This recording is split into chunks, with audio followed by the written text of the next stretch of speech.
with the upcoming 2019-2020 season, is Brett Brown holding the Sixers back from winning a championship. For Brett Brown, it was a hard first 4 seasons. They only won 75 games, and you can't blame him because he only have D-League players and his first round picks are usually hurt. But in the last 2 seasons, everything changed. Joel Embiid, Ben Simmons came back from the injury and changed the whole dynamics of 76ers. With Brett Brown leading as a coach, the 76ers won 103 games. A lot of NBA analysts thought that 76ers will make it to the finals. Even Jalen Rose, a former NBA player and now an ESPN analyst, predicted that the Sixers will make it to the finals. But in the last 2 playoff runs, the 76ers got eliminated in the second round. So what's happening to the Sixers? They keep losing in the second round, they keep getting exposed. So what's the weakness? The 76ers was one of the most exciting and most improved teams in 2017-2018 season, and they won 52 games. But they could have won more games if they could hold on to big lead against great teams. According to Keith Pompey, a writer for Philadelphia Inquirer, the 76ers lost 6 games in which they lead more than 11 points or more. But to give you an exact number, they're 16-19 when they try to maintain a big lead and try to win the game. Well, a good example for that is when the Philadelphia 76ers played against the Golden State Warriors and the Toronto Raptors, where they blew a 24-point lead and a 22-point lead that season. Brett Brown's late game decisions and questionable calls made fans wonder how great Brett Brown as a coach. In 2018 playoffs, the 76ers played against Boston Celtics in the second round. It was 48-26 and they wasted 22-point lead with 6 minutes and 41 seconds left. And right before the half, Boston Celtics made a 20-5 run. By halftime, the score was 56-51 because Brett Brown didn't call timeouts, no adjustments, and he took TJ McConnell out when he's more effective than Ben Simmons, who only scored 1 point that night. But I don't think the Sixers really knew what to do. They did not. Because they You got needed off, to call timeout and let them know what to because do. they got off to such a great start. All those dreams were falling. You got a 20-point lead, and then when Boston started the house on fire, hey, slow down, run a play, don't let them score. Kenny Smith and Charles Barkley, sports analysts for Inside the NBA, both praised Brad Stevens for settling his team down and bashed Brett Brown for not doing the same thing. Boston Celtics beat the Philadelphia 76ers in Game 2 and eliminated them in just 5 games. Last season, the Philadelphia 76ers made some bold moves and traded for Jimmy Butler and Tobias Harris, who were like the best players in their own team. The Sixers again are the favorites to make it to the NBA Finals. Adding Jimmy Butler to the team helped Brett Brown in his late game decisions. But that turned sour when Adrian Woj, an ESPN reporter, recorded Jimmy Butler aggressively challenging Brown about his role in the offense.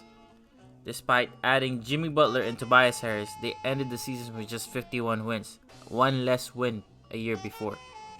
Just right before 2019 playoffs, Stephen A. Smith said on the First Take show that the 76ers' Achilles heel was Brett Brown because of his head-scratching calls a year before.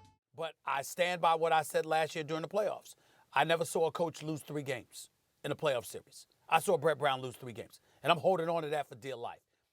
It was an easy first round for the 76ers when they beat the Brooklyn Nets in 6 games.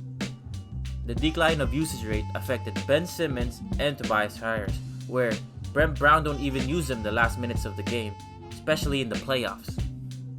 Ben Simmons was 22.1 usage rate, but in the playoffs, he went down to 16.6. Tobias Harris was 21.3 and 23.5 when he played for the Clippers, but in the playoffs, he's 18.8. This usage rate became a problem once they faced the Toronto Raptors in the second round. The battle between Toronto Raptors and Philadelphia 76ers was probably one of the best series in the playoffs. It was a back and forth battle between those two teams. Brett Brown, in the beginning of the series, he made some good adjustments when he put Joel Embiid to Pascal Siakam and switching the defender for Kawhi Leonard and put Ben Simmons. On May 19, 2019, the series were tied at 3 wins. Unfortunately, the Sixers end up losing that game because of Brett Brown's coaching decisions.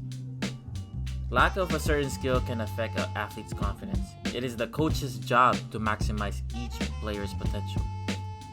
So putting Ben Simmons under the basket doesn't help the Sixers' offense at all. But instead, this helps out the Raptors' defense because whoever is guarding Ben Simmons can just carry on and help out his teammates. As you can see in this video, if Ben Simmons is not under the basket, Joel Embiid could have a wide open layup.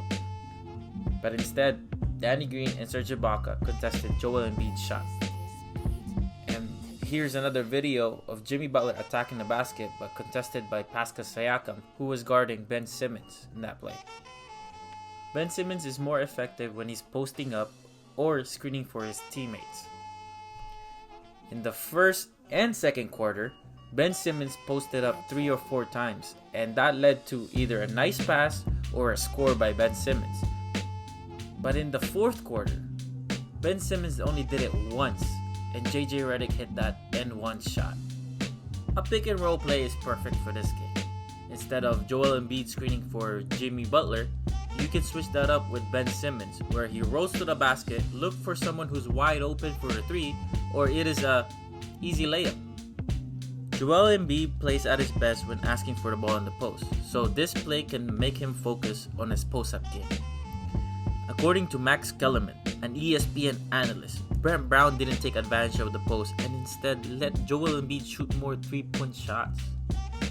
On top of that, the Sixers had 4 plays in the fourth quarter that led to a shot clock violation or a turnover. Within those plays, you can see Ben Simmons walking or just standing around the basket. Raptors defeated the Sixers with the Kawhi Leonard's game-winning shot. After the game, John Clark from NBC Philadelphia Sports reported that Brett Brown didn't want to put Joel Embiid in the post because he doesn't want to wear him down. It's understandable why Coach Brown made this decision. He was looking out for Embiid's health and injuries. But that's not a good excuse. Joel Embiid within the season did not rest because Brett Brown chose not to. And by far, this is the biggest game of Joel Embiid's life or Brett Brown's life. And they have an opportunity to make it to NBA Finals. But they fell short chasing that NBA championship. With Kawhi Leonard's departure, the 76ers are the favorites again. But can Brett Brown lead the 76ers to NBA championship?